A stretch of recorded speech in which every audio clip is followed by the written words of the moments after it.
Magnífico dia, magnífica segunda-feira, repleta de positividade. Eu já começo decretando a presença do Pai, o direcionamento do Espírito Santo nessa semana que se inicia agora, né? Segundou, a gente está vindo de um final de semana abençoado, repleto da presença do Pai. Se foi bom o final de semana, graças a Deus. Se não foi tão bom, graças a Deus também.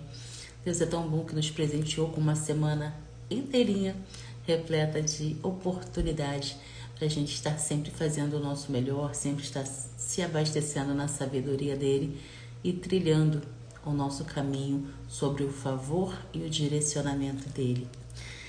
Na última semana a gente vem fazendo a leitura do livro de Marcos, onde a gente viu que Jesus vem preparando os seus discípulos para o que vai acontecer com ele, né? Hoje também não vai ser diferente, ele continua divertindo, mas tem uns acontecimentos aqui maravilhosos para a gente tirar as lições e aplicar em nossa vida. Porque quanto mais a gente se abastece da palavra, mais a gente compreende o que o Senhor espera de nós, o que nós podemos estar fazendo para termos uma vida plena de acordo com a vontade dele. Então vamos iniciar sem mais delongas, Marcos capítulo 9. E acrescentou, em verdade lhes digo que alguns dos que aqui se acham, de modo nenhum experimentarão a morte antes de verem o reino de Deus vindo com poder. 6 dias depois, Jesus tomou consigo Pedro, Tiago e João e os levou em particular a um alto monte, onde ficaram a sós. Ali ele foi transfigurado diante deles. Transfigurado, gente, é transformado, tá? O texto vai explicar, mas para aqueles que não têm essa consciência, Jesus sofreu uma mutação, ele ficou diferente aos olhos dos seus discípulos. Versículo 3. As suas roupas se tornaram brancas de um branco resplandecente, como nenhum lavandeiro sobre a terra seria capaz de branqueá-las. Apareceram diante deles Elias e Moisés, conversando com Jesus. Então Pedro disse a Jesus: Rabi, que bom é estarmos aqui. Façamos 3 tendas, uma para ti, uma para Moisés e outra para Elias. Ele não sabia o que dizer, pois estavam apavorados. Em seguida, apareceu uma nuvem que os envolveu. Dela saiu uma voz que disse: Este é meu filho amado, ouçam-no. Repentinamente, quando olharam ao redor, não viram mais ninguém, a não ser a Jesus.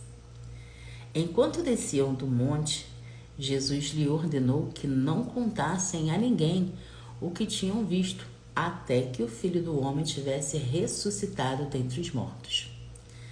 Eles guardaram o assunto apenas entre si, discutindo o que significaria ressuscitar dentre os mortos.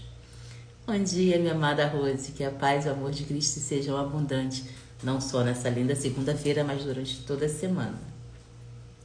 Estamos aqui continuando a leitura, né, do Marcos capítulo 9, onde durante todo o livro de Marcos, Jesus vem contando e preparando os discípulos para o que vai acontecer com ele.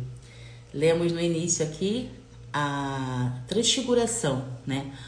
Jesus foi transformado na frente de seus discípulos, aonde apareceu junto a Elias e a Moisés. E os discípulos ficaram encantados, assustados e maravilhados com essa experiência. Então agora eu vou continuar. Versículo 10. Eles guardaram o assunto sobre si e discutindo o que significaria ressuscitar dentre os mortos. Então Jesus perguntou aos discípulos: por que os mestres da lei dizem que... Os discípulos perguntaram para Jesus: Porque os mestres da lei dizem que é necessário que Elias venha primeiro. Jesus respondeu: de fato, Elias vem primeiro para restaurar todas as coisas. Então, porque está escrito que é necessário que o Filho do Homem sofra muito e seja rejeitado com desprezo.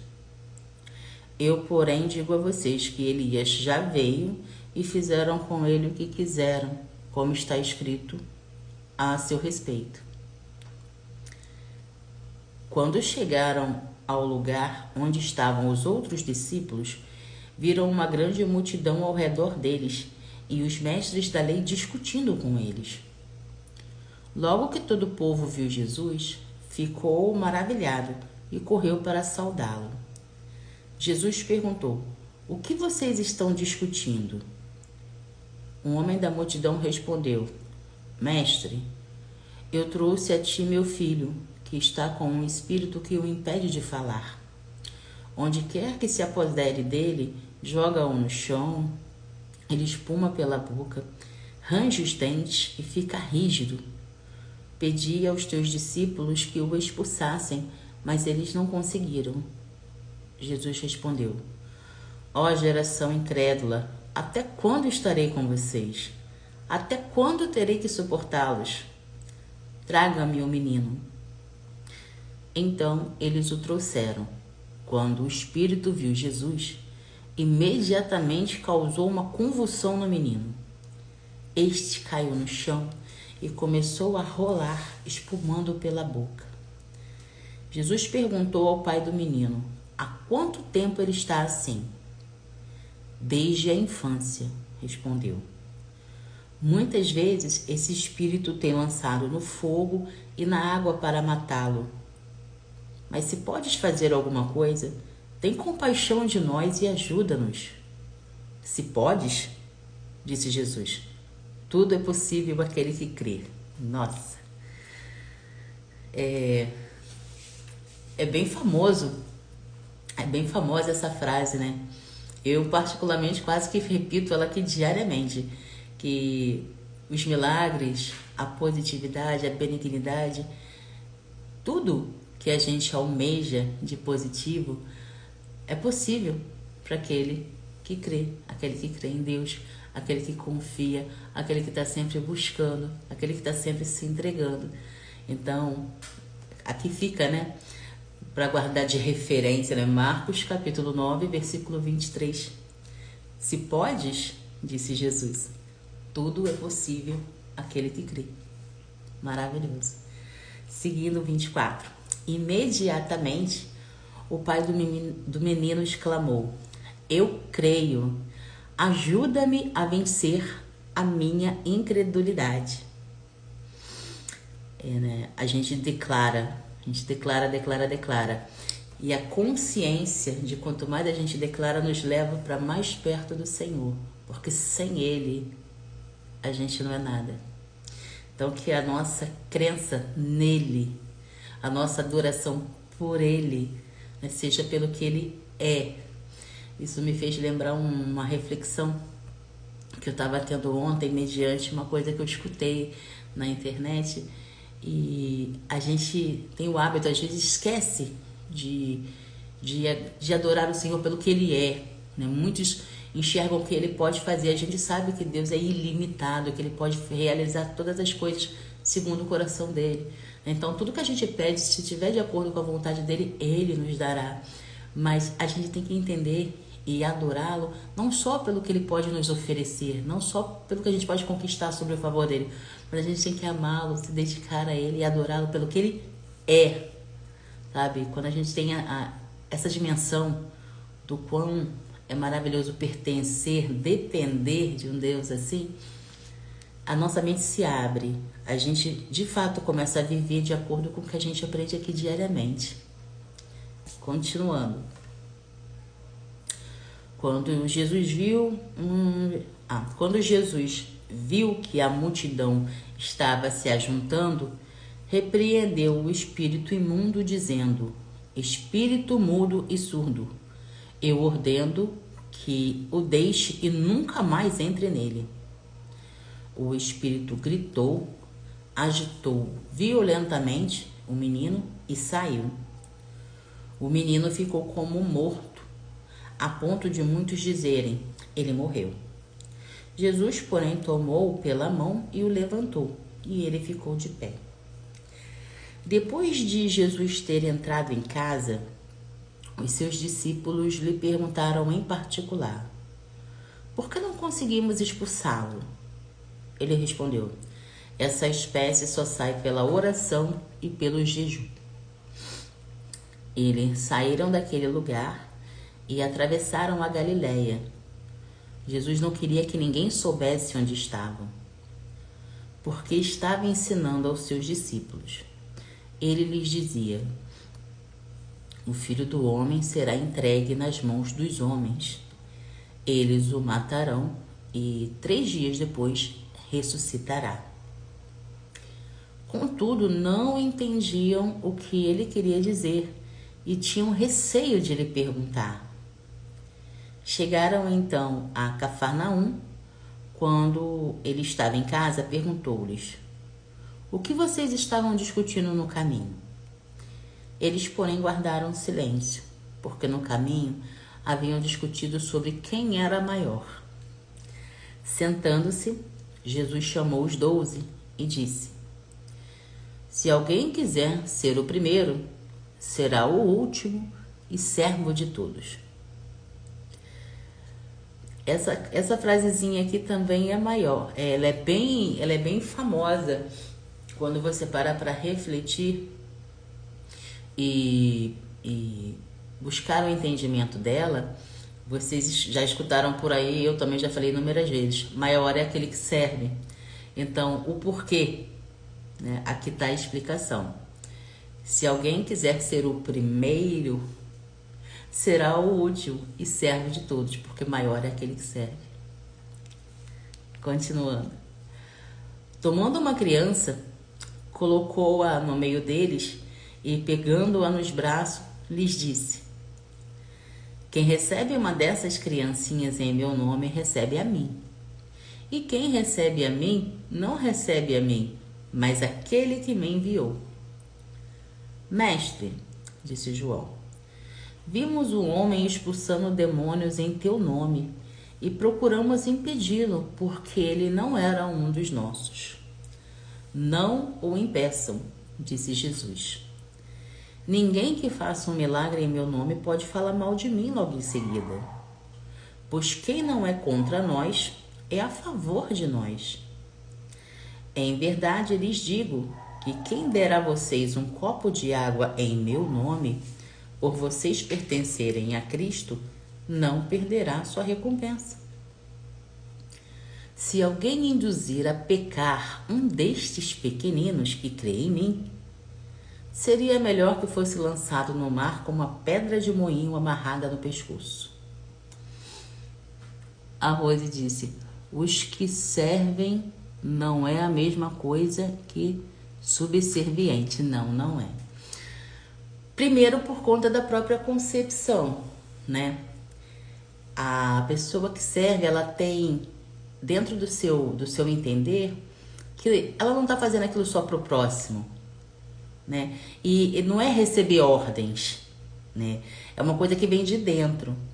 Vamos te dar um exemplo prático para que você compreenda. Eu senti, desculpa, eu senti no meu coração o desejo de fazer teologia para compreender melhor a palavra e trazer para vocês. Eu tenho obrigação de fazer isso? Não, mas é uma coisa que veio de mim. Eu sinto que estou servindo melhor a Deus, compreendendo a palavra dele, vivendo pelos princípios e compartilhando o aprendizado, correto? É diferente de eu virar para você: ô Rose, faz tal coisa assim, assim, assim, assim. Lembra que eu sempre falo para vocês que alguns confundem o servir, maior é aquele que serve. As pessoas confundem muito o se humilhar, o aceitar qualquer coisa, o ser o submisso. Essa palavra também é muito mal compreendida nos dias de hoje, por falta de conhecimento, por falta de pesquisa, de estudo também. Mas enfim, quando você serve, não é quantidade, é você tirar de dentro de você e compartilhar de forma livre e espontânea. Você está servindo a mais pessoas, você está agregando valor. Não necessariamente tendo que se humilhar, tendo que receber ordens de ninguém. Você entendeu? É uma coisa natural. Então, o maior é aquele que serve, por quê? Porque ele está fazendo sem esperar nada em troca. Ele está obedecendo um chamado de dentro do coração. Pegou a clareza? Espero que sim. Deixe-me dar sequência aqui. Essa parte é bem importante também para a gente tirar os princípios. Em verdade lhes digo que quem der a vocês um copo de água em meu nome, por vocês pertencerem a Cristo, não perderá sua recompensa. Que bom, Rose. Feliz. Se alguém induzir a pecar um desses pequeninos que creem em mim, seria melhor que fosse lançado no mar com uma pedra de moinho amarrada no pescoço. Ou seja, ele pegou uma criança como exemplo, né? E a gente sempre fala, Deus protege as crianças, né? Deus protege os inocentes. Então, aquele que se levanta para fazer mal contra um inocente, contra um pequenino que acredita em mim, né?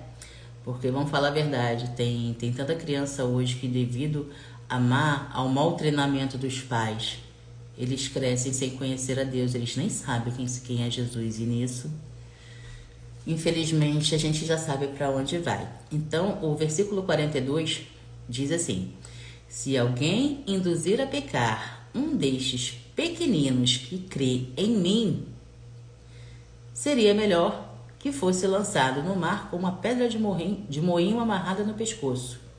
O que ele quer dizer? Que além dele proteger os pequeninos, quem o fizer mal automaticamente já está condenado.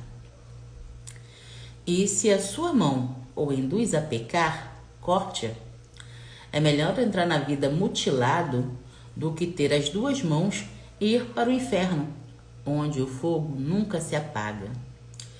E se o seu pé o induz a pecar, corte-o. É melhor entrar na vida aleijado do que ter os dois pés e ser lançado no inferno. E se o seu olho te induz a pecar, arranque-o. É melhor entrar no reino de Deus com um só olho do que tendo os dois olhos e ser lançado no inferno, onde o seu verme não morre e o fogo não se apaga. Cada um será salgado com fogo. O sal é bom, mas se deixar de ser salgado, como restaurar o seu sabor? Tenham sal em vocês. Tenham sal em vocês mesmos e vivam em paz um com os outros. Essa parte para mim também, para mim não, para nós cristãos, para nós despertos, para nós que buscamos sempre o entendimento da palavra, eu sempre termino os meus estudos aqui decretando na nossa vida para a gente ser luz e sal na terra, porque foi isso que Deus nos mandou ser. E vem daqui, vem da explicação dele. O sal é bom, mas se deixar de ser salgado, como restaurar o seu sabor? O que é o sal na vida do cristão? O que é o sal na vida de qualquer um? É a essência, é o seu jeito. É o seu jeito de levar o evangelho, é o seu jeito de se relacionar com o próximo. E o ser luz no mundo. Daqui a pouco a gente vai entrar nesse assunto mais aprofundado. É você levar a clareza daquilo que Deus te permite entender. Cada pessoa tem um jeito de falar, cada pessoa tem um jeito de disciplinar. E isso é a diferença de um membro do corpo de Cristo para outro. Diariamente vocês me ouvem falando aqui que o Espírito Santo usa cada um segundo a sua vontade, quando ele quer, na hora que ele quer e como ele quer.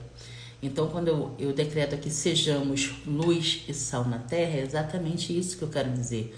E por onde quer que nós formos, nós levemos a clareza que Deus nos dá, com a essência, com o nosso jeito, com a nossa naturalidade, sendo autênticos, do jeito que a gente aprende aqui diariamente. Esse foi o capítulo, nós resumimos aqui, vamos fazer o resumo agora.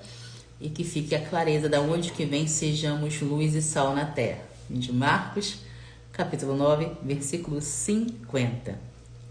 Agora vamos fazer o resumo de todos esses maravilhosos aprendizados e aplicar não só nesse dia maravilhoso, mas durante toda a semana, todos os dias, sempre nos abastecendo aqui, retendo em nós a sabedoria que Deus nos dá diariamente e trilhando, fazendo, falando, pensando, sentindo de acordo com a vontade dele.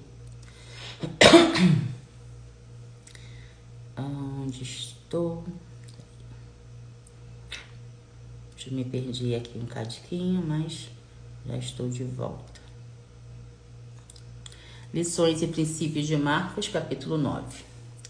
Jesus é transfigurado diante de Pedro, Tiago e João, revelando sua glória divina e confirmando sua identidade como Filho de Deus. Isso destaca a importância da fé e da compreensão da verdadeira natureza de Jesus. Jesus cura um menino possesso por um espírito maligno, ensinando sobre a importância da fé e da oração na confrontação com o poder do mal. Jesus ensina seus discípulos sobre a importância da humildade e do serviço, mostrando que a verdadeira grandeza vem de servir aos outros e colocá-los em primeiro lugar.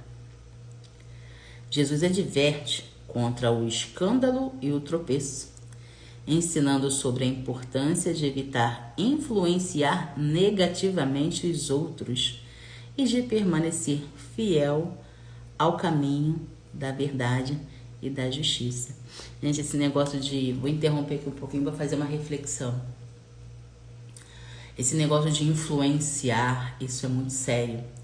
Nos dias que a gente vive hoje, a gente vê muitas pessoas crescendo devido ao próprio avivamento que Deus falou que ia acontecer e está acontecendo. A cada dia a gente vê se levantar mais e mais pessoas proclamando o reino, pregando o evangelho, falando sobre Jesus, influenciando. A gente compreende que aquele que não influencia é influenciado. Então, a responsabilidade de quem está influenciando é muito grande. Tanto nós que estamos aqui trazendo o evangelho, precisamos estar bem conectados, precisamos estar estudando diariamente, se abastecendo diariamente e vivendo de fato aquilo que a gente traz. Enquanto que os influenciados têm que estar atentos também. Por que eu falo tanto aqui? Gente, boca fechada mata. Gente, façam perguntas. A sabedoria mora na pergunta. Exatamente por isso. Ao longo da nossa vida inteira, eu particularmente vivi muito isso. Eu não fui ensinada para fazer perguntas. Eu não fui doutrinada a ter a liberdade de chegar para uma pessoa que eu achava ter a mentalidade mais alta que a minha e falar: olha, por que você chegou nesse raciocínio? Eu sempre fui treinada a ficar quieta. Parece que fazer perguntas era até pecado. Enfim, eu cresci com esse bloqueio. Então, hoje em dia, a primeira coisa que eu ensino para minha filha, qualquer coisa: filha, o que você aprendeu com isso? Filha, vai para a escola, se tiver dúvida, pergunta a tia. A sabedoria, ela só vai entrar em você quando você entender. Não basta só, diz a palavra aqui que a sabedoria vem pelo ouvir a palavra de Deus. Beleza, a gente ouve, a gente se abastece, mas a gente tem que entender também. Porque se a gente não entende, como que a gente vai fazer a vontade do Pai? Para isso, a gente tem o auxílio da palavra, a gente tem o auxílio do Espírito Santo e nós temos o nosso coração. Particularmente, eu aprendi a identificar que Deus fala muito comigo pelo meu coração. Independente da situação que eu estou vivendo, independente da pessoa que eu estou conversando, a gente aprende a identificar frequências. A gente olha para uma situação, trancou aqui, Senhor, me capacita aqui. Me ajuda aqui, porque eu não quero abrir a boca e falar por mim. Me direciona, me ajuda. É verdade. A Rosícia, eu também fui criada assim, principalmente se estiver perto de adultos. Pois é, mas isso aí, mais na frente, eu ressignifiquei também. Porque antigamente, eles não nos respondiam porque eles não sabiam como responder. Então eles brigavam, vai falar com a tua mãe, com a tua avó, com a tua tia, com a vizinha, mas me deixa em paz, né? E eu tive essa crise. Eu falei, meu Deus do céu, por que para Deus eu posso falar tudo e qualquer coisa? Por que para Deus eu posso expor se meu coração tá machucado, se eu tô feliz, se me decepcionaram? Por que com ele eu posso falar de fato qualquer coisa? E para minha mãe e pro meu pai eu não posso. Então, sabe, a clareza vem aí. Eles eram daquela forma porque era o conhecimento que eles tinham naquela época, que era muito limitado. E por não terem respostas para as nossas perguntas, eles brigavam com a gente, acabavam nos bloqueando, como foi no meu caso. Mas, enfim, eles fizeram o melhor que eles tinham com o que eles tinham naquela época, né? Não dá para ficar chateado. Então, voltando ao raciocínio aqui do nosso texto, eu vou encerrar. Deixa eu ver onde eu parei.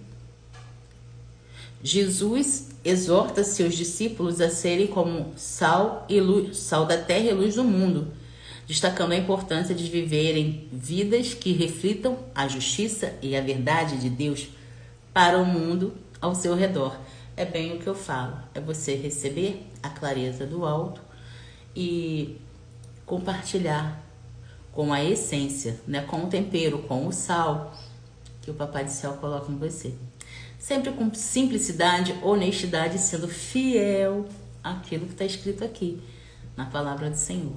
Mais uma vez, eu repito aquele drive mental que a gente aplica muito aqui em casa, que a vida é um jogo, e as regras desse jogo estão na palavra do Senhor. Então, se a gente quer ter uma vida plena, se a gente quer acessar positividade, nós temos que levar em consideração os mandamentos, o que foi Jesus aqui, o que representou, o que nos ensinou e, de fato, sermos repetidores de sinal. Porque quanto mais nós praticamos o que Jesus nos ensina, mais próximo de Deus nós estamos. E sem o entendimento da palavra, sem o viver por princípios, nós não aprendemos, nós só vamos nos enganando. Tem uma palavra também que ontem me tocou muito, que não basta apenas você ler a palavra, você precisa praticá-la. Porque assim como a gente se olha no espelho e depois que sai, a gente esquece da imagem que a gente viu, assim é a palavra do Senhor se você só ouvi-la. Então é muito importante, como tudo na vida. Quando eu trabalhava diretamente com o marketing digital, eu sempre falava assim para as minhas mentorandas, ainda falo, né? Para as minhas mentorandas, estudou 1 hora, pratica 20. Porque o aprendizado só se torna aprendizado de fato depois de muito praticado. E a palavra de Deus não é diferente. Você não vai aprender se ouvir apenas uma única vez. Você vai sendo transformado à medida que você ouve e pratica. Ouve e pratica. Até chegar ao ponto de você viver pelos princípios da palavra de Deus. É natural como respirar. Mas você precisa se autodisciplinar. Você precisa enxergar o benefício que é viver para Cristo e fazer a comparação, né? Viver com Cristo é assim, assim, assim. Viver sem Cristo, você está só se enganando, se mostrando simpatizante, como acontece muito hoje em dia. Eu vejo muitas pessoas que falam, eu sirvo a Deus, eu sou de Cristo, mas que não vivem por princípios. E tá tudo bem, porque eu não tenho autoridade para julgar a vida do meu irmão. A vida dele pode não me agradar, né? Mas eu preciso respeitar, porque Papai do Céu deu uma vida para cada um. Então eu tenho que ajudá-lo quando ele precisar de mim, né? Interceder a Deus por ele, pelo entendimento dele, pela vida dele em si. Em todas as orações que seja feita a justiça do Senhor, não só na vida dele, mas na nossa também. E cuidar do meu coração. Estar sempre limpando o coração, estar sempre se abastecendo da palavra, estar sempre conectado a Deus. Porque quando a gente realiza essas coisas dessa forma, não tem como a gente se distanciar do amor do Pai. Ai, que legal! Bom dia! Rapaz, o amor de Cristo esteja com você, meu amado. Chegou na hora da gente fazer a nossa oração, né? Então eu convido você para orar comigo, para a gente se conectar ao Espírito Santo de Deus e decretar fortemente uma semana abençoada, iluminada, repleta da presença dele. Oremos, meus amados.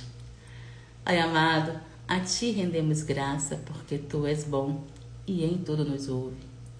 Senhor, gratidão pelo Teu amor, gratidão pela Tua presença, gratidão pela Tua proteção, gratidão pelo Teu Espírito Santo Consolador que está sempre nos direcionando, nos transformando a realizar com a nossa vida a Tua vontade. Pai, gratidão também pela Tua infinita misericórdia que se renova a cada manhã. Obrigada, Senhor, por essa palavra, por esse maná, esse alimento que nos mostra como realizar a Tua vontade de forma simples, Pai, sem ter que forçar, sem ter que fugir da Tua essência, fugir do Teu amor, que a cada passo que a gente for dar no dia de hoje seja direcionado pelo Teu amor. Que assim como Jesus disse na Sua palavra, que quem fizer mal a um dos seus pequeninos é melhor que se jogasse ao mar com uma pedra em volta do pescoço, assim nós tenhamos a concepção de que qualquer um que se levantar contra nós automaticamente já está condenado, porque nós somos os pequeninos do Senhor. Pai, eu te agradeço por cada coraçãozinho que aqui está, por cada vitória, por cada bênção, por cada momento que vamos viver essa semana, repletos da Tua presença, sobre o Teu favor, realizando a Sua vontade. Te agradeço também, Pai, por todas as pessoas que estão despertas, por a cada dia mais um irmãozinho abrir os olhos. Mais uma vez e humildemente, Pai, te peço por Israel e te peço também pelo nosso Brasil. Eu peço e agradeço, em nome de Jesus. Amém. Uma semana maravilhosa, repleta de positividade, que tudo que a gente venha se dispor a fazer, nós entregamos, nós consagramos ao Senhor primeiramente, e tudo que a gente iniciar, a gente já vai com a certeza que já está pronto, a bênção já é nossa. Lembra do último estudo que a gente fez? Quando a gente acredita, a gente agradece antes mesmo de receber. Porque a gente sabe que o Papai do Céu sempre quer o melhor para nós. Então a gente acaba associando o nosso pedido com a vontade dele. Sejamos todos luz e sal na terra. Beijo no teu coração e até o próximo estudo.